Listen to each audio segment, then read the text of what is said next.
And Kim, we have a very special segment today. We would normally be heading over to a roving reporter. However, we've actually got one joining us live. And she's excited, I promise, even though I can see her face in the green room. I promise she's excited.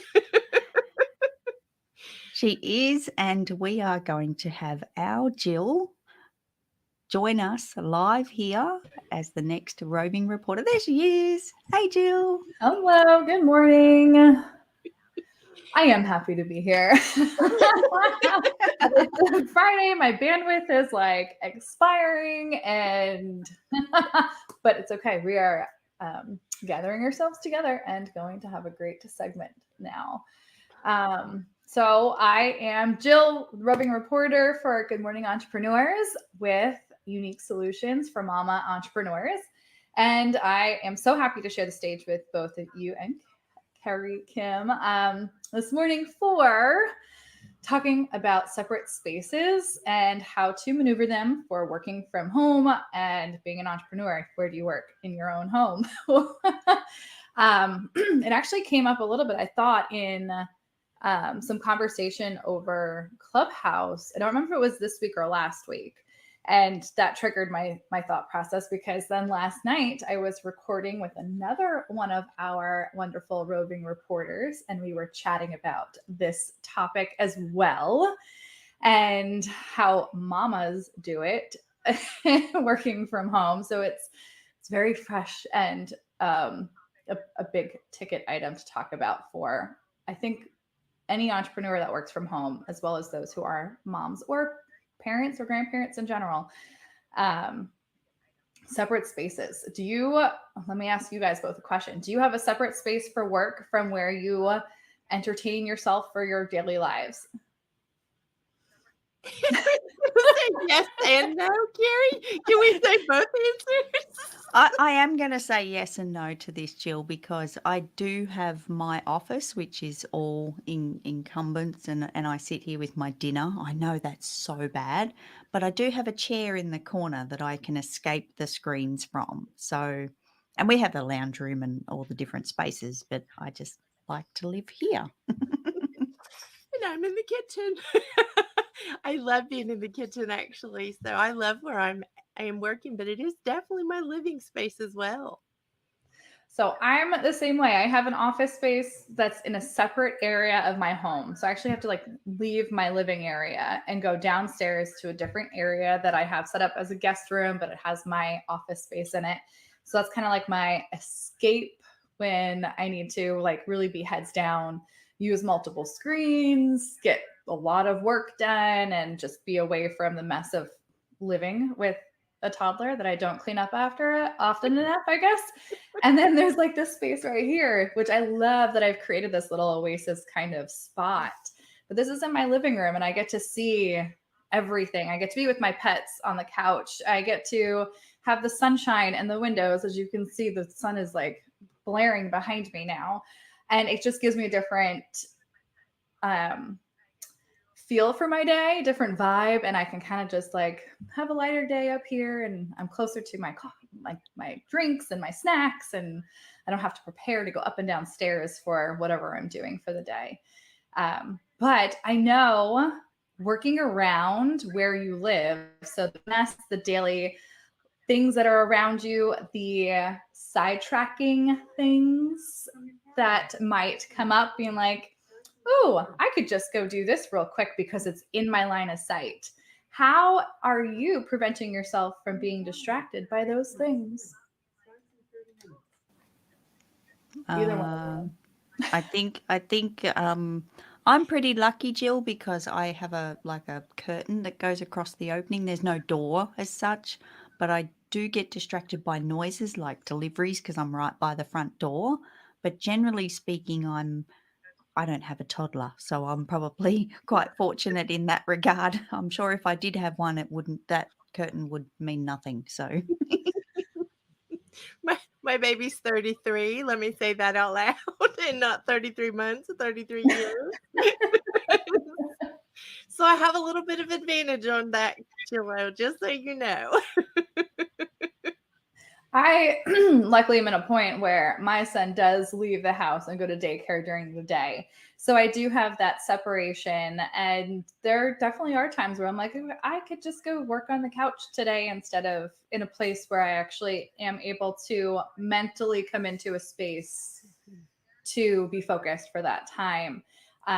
So I think that's probably one of my biggest things that distract me is the fact that the couch is literally right next to where I'm sitting, and then the TV is right here, and I could just put on a movie while I'm working, and nobody would really know. But so that's one of my my secret struggles. I think the struggle is real though, Jill, because I believe that that's everybody. We all have like things that distract us. So it's a matter of making that habit or changing your environment or doing like you said. So I think you're spot on with that. And with that being said, Kim, have either of you ever brought your office outside of your home into a completely separate space? Kim, I know you've done a co-working space, but then there's also the options of like going to a cafe or to a sandwich shop, something else where you have internet access to be able to go ahead and bring your computer and actually get work done. Maybe not have client calls or anything important, just busy work stuff. But Carrie, have you ever been able to bring your office outside of your office? I have, Jill. I had an interesting adventure. I actually had a client that was down at the beach, and I had the opportunity to work like seaside of all places. So I could sit in the park and watch the waves, which were very distracting, by the way. And in the nice weather, of course, when it was raining, it wasn't so great. But yeah, I have had those opportunities to be outside. And now that I'm home and got all the desktop with the monitors, not so mobile as I used to be. So I couldn't see me picking all of this up and going outside anymore. But every now and again it's nice to hop in the backyard and see the sun and check out the day and incorporate that in a walk around the house, grabbing the coffee, putting the washing on and doing all the things at the same time.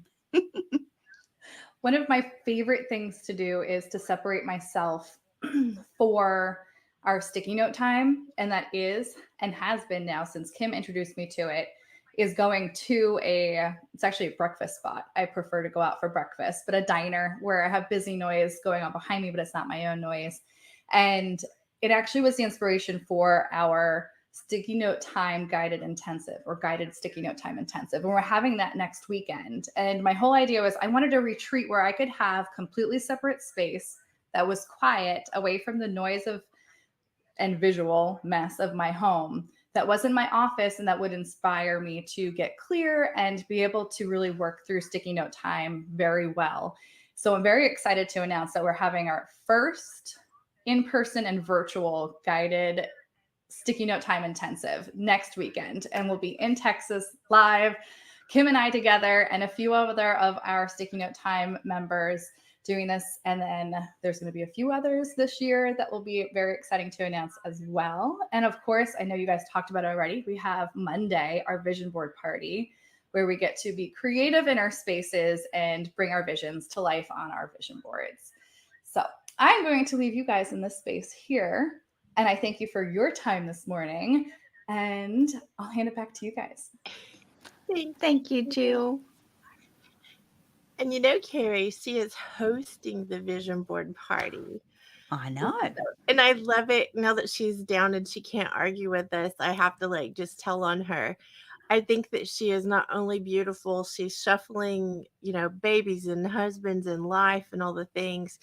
She's she is brilliant in so many ways. Like I want to make sure everybody knows that she is living proof of so many things and that she is doing the things that she's talking about. And it just makes me so proud. It makes me so proud of her. Me too, Kim. And I think it is about that living proof. Like Jill brings us fantastic segments about being a mumpreneur. Is that what it's called now these days? Yep, good. I think Everyone's nodding. Good.